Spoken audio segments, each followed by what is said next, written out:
नमस्कार दोस्तों, स्वागत है आपका आपके अपने YouTube चैनल मनप स्टोरीज पर। चलिए आज की कहानी शुरू करते हैं। यदि आप लोगों की सहमति हो तो सौम्या और राजेश का विवाह करवा दे। मनु को प्यार देने वाली माँ मिल जाएगी। आखिर मौसी से ज्यादा कौन माँ जैसा प्यार देगा। अब आपने भी दोनों बच्चियों की कोख जाई माँ से भी कम प्यार दिया है क्या? आपको देखकर कौन कह सकता है कि आप एक जन्म देने वाली माँ नहीं मौसी हैं। समधन जी, मौसी तो माँ जैसी ही होती है। आभा को अचानक लगा जैसे किसी ने 20-22 साल पीछे उसे धक्का दे दिया हो। इतने वर्षों में वो तो भूल ही गई थी कि वो बच्चियों की माँ नहीं मौसी है। ये तो आज समधन जी ने याद दिला दिया। हेलो हेलो समधन जी, कैसी हैं आप? बस ठीक ही हूँ, आप कहिए आप कैसी हैं और बाकी सब घर में कैसे हैं? अब क्या बताएं, जीवन है, चलाना तो पड़ेगा ही। मैं और राजेश के पापा तो राजेश और मनु जो कि उनका पोता है को देखकर दुखी रहते हैं। और कैसे कटेगी आगे की जिंदगी इन लोगों की। मनु रोता रहता है। हाँ, अब 4 साल का बच्चा माँ के बिना, आप समझ सकती है। राजेश एकदम गुमसुम रहता है। 6 महीने हो गए रुचि को गए, लेकिन अभी तक खुद को संभाल नहीं पाया है। मनु तो शायद दादा दादी से हंस बोलकर खुश हो लेता है, पर राजेश, हाँ वो तो है ही। हम लोग भी कहाँ संभल पाए हैं खुद को। अभी तक रुचि के पापा तो गुमसुम रहते हैं और सौम्या तो कभी भी रोने लग जाती है। दोनों बहनों में लगाव ही इतना था। ठहरी मैं अपना दुख किसे बताऊं। ये बात तो सच है, माँ के दर्द की बात तो बयां ही नहीं कर सकते। मैं सोच रही थी, कहकर चुप हो गई समधन, रुचि की सास। तो आभा जो कि रुचि की माँ है ने पूछा, क्या हुआ समधन? आप कुछ कहते कहते चुप हो गई, क्या हुआ? अब क्या बताऊं, मैं सोच रही थी कि राजेश की दूसरी शादी करवा दूं। मनु को माँ भी मिल जाएगी और राजेश की जिंदगी में भी कुछ खुशियां आ जाएंगी। आखिर हम लोग कब तक संभालेंगे? ये सुनकर कुछ बोल नहीं पाई आभा।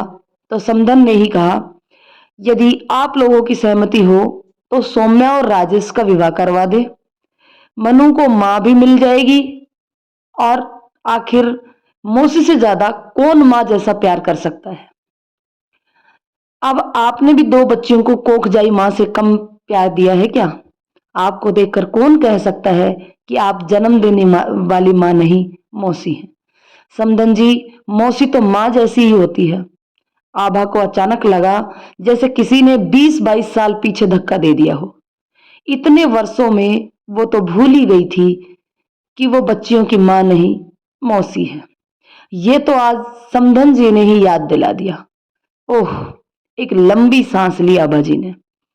उधर से समधन शायद कुछ कुछ कह रही थी जो आभा जी के कानों के अंदर नहीं पहुंच पाया। पूरा शरीर जैसे स्थिर हो गया था। समधन ने कहा, ठीक है समधन जी, रखती हूं। आप आराम से सोच कर विचार कर बताइएगा। नमस्कार। जी नमस्कार, कहकर आभा ने भी फोन काट दिया और उसी स्थिरता से वही सोफे पर बैठ गई। आभा सोच रही थी, हाँ सच में मैं बच्चियों की अपनी माँ कहाँ हूं।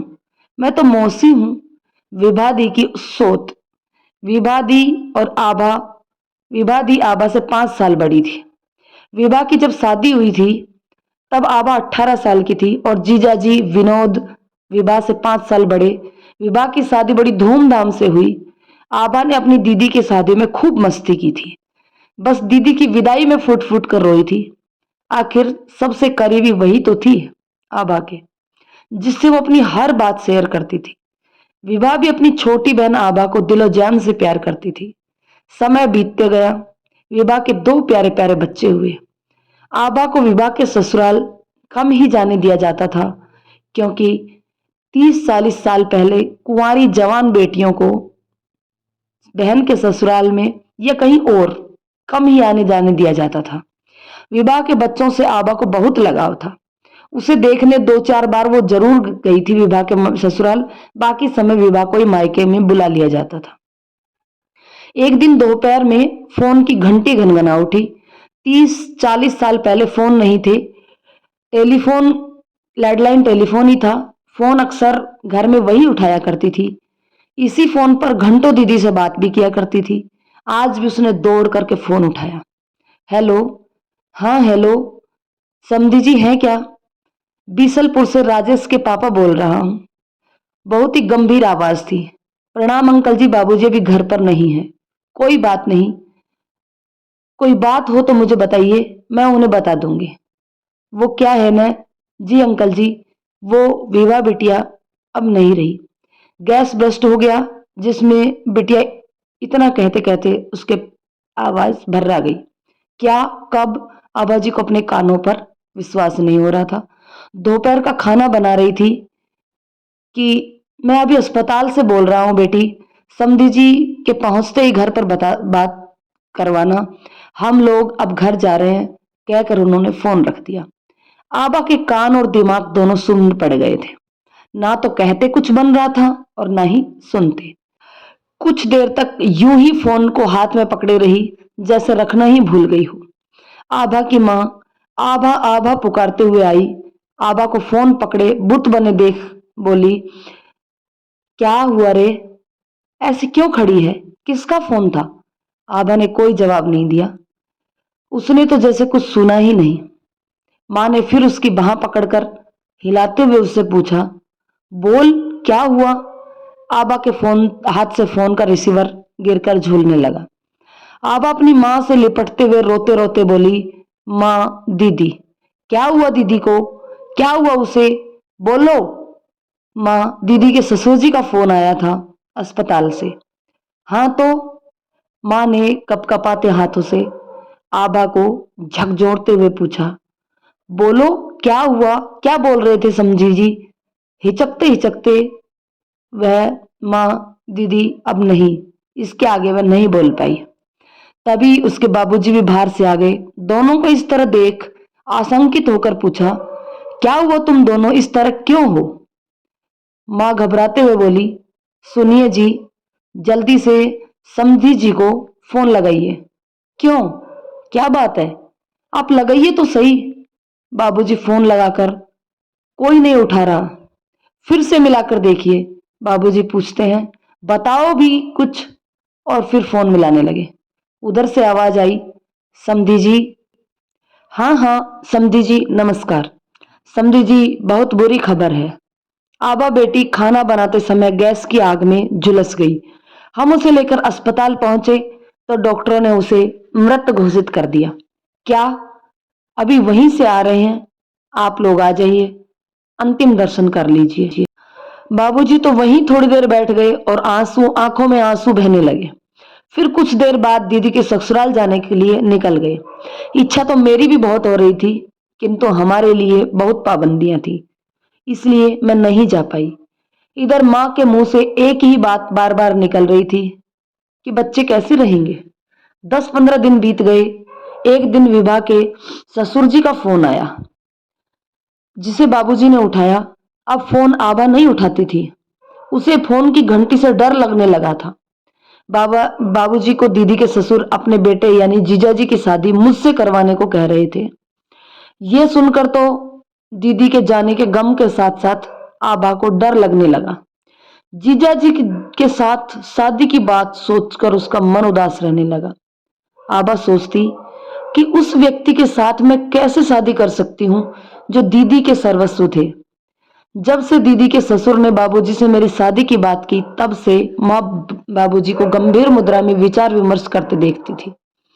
कभी बाबूजी कहते, दामाद जी 10 साल बड़े हैं हमारी आभा से, ये ठीक नहीं रहेगा। तो माँ कह देती, आप तो मुझसे 12 साल बड़े हैं। अरे वो जमाना कुछ और था, अब कुछ और है। बाबूजी बीच में ही बात को काट कर कहते हैं। पर माँ को दीदी की दोनों बेटियों के प्रति ममता सताती और कहती, अजी दामाद जी की शादी तो कहीं ना कहीं होगी ही। उस फूल सी बच्चियों को सौतेली माँ पता नहीं क्या करेगी। बेटे रहते तो फिर भी कोई और बात होती। दोनों ने सोच विचार कर फैसला लिया कि आभा की शादी दामाद जी से कर दी जाए। आभा से पूछने की जरूरत कहाँ थी? वैसे भी उस समय पूछा कहाँ जाता था, बस फैसला सुनाया जाता था। उसी तरह माँ ने भी आभा को बताया कि तेरी शादी तेरे जीजा से कर रही हूं। उम्र में तुमसे 10 साल बड़े हैं, पर कोई बात नहीं। तेरे बाबूजी मुझसे 12 साल बड़े हैं। मर्दों का काम काज, धन संपत्ति देखी जाती है, उम्र इतना महत्व नहीं रखती। सबसे बड़ी बात उन बच्चियों को देखो, क्या करेगी बच्चियों के साथ यदि कोई सौतेली माँ आ जाएगी तो। मैं तो सोचकर भी डरती हूँ। इतना ही नहीं, दामाद जी स्वभाव के भी बहुत अच्छे हैं। तेरी दीदी को हथेली पर रखते थे। आभा सोच रही थी कि वही तो बात है, दीदी की तरह मुझसे प्यार कर पाएंगे जीजाजी कभी, या मैं उन्हें जीजाजी छोड़ पति की तरह कभी समझ पाऊंगी। आभा का मना करने की हिम्मत नहीं थी और ना ही स्वीकार कर पा रही थी। बस अकेले में रोती थी। रोते रोते आंखें सूज जाती थी। किसी से बात करने का भी मन नहीं करता था। आभा ने अपनी शादी को नियति मानकर स्वीकार कर लिया था। जीजाजी से शादी हो गई और ससुराल में भी आ गई। अब दीदी का ससुराल उसका खुद का ससुराल हो गया था और जीजाजी उसके पति। पति से प्यार का तो पता नहीं, लेकिन यंत्रवत फर्ज निभाती रही। दीदी की दोनों बेटियों से तो पहले भी प्यार था और अब भी, बल्कि पहले मौसी थी, अब माँ हो गई। दोनों बच्चियां माँ का हमेशा के साथ पाकर खुश रहने लगी। धीरे धीरे 1 साल बीत गया और आभा गर्भवती हो गई, लेकिन बच्चियों से प्रेम कम नहीं हुआ। फिर घर में नन्हा सा मेहमान आ गया और बच्चियों को भाई और उस घर को चिराग मिल गया। आभा तीनों बच्चों को अपनी कोख जाई की तरह ही पालती रही।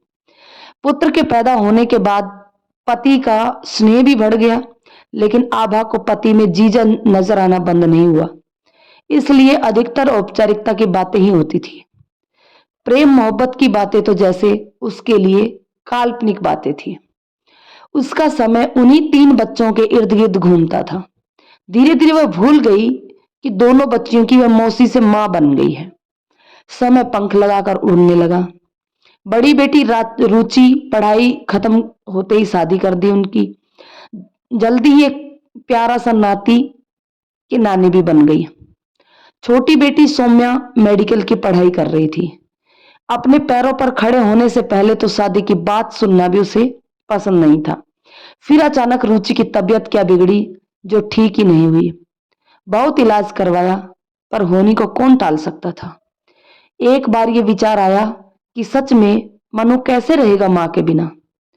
फिर दूसरे ही क्षण पर इसलिए सौम्या के ऊपर इस जिम्मेदारी का बोझ जबरदस्ती डालना कहाँ का न्याय है। नहीं, उसे भी मौसी से मां बनने के लिए मैं मजबूर नहीं करूंगी। पुनः इतिहास दोहराने नहीं दूंगी। एक लंबी सांस लेकर दृढ़ संकल्प के साथ समधन को फोन मिला दिया। हेलो समधन जी, बहुत सोच विचार करके मैंने ये विचार किया है कि सौम्या पर जिम्मेदारी थोपना सही नहीं है।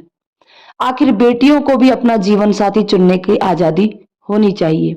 जहां तक मनु की बात है, तो मैं और आप हैं उसे संभालने के लिए।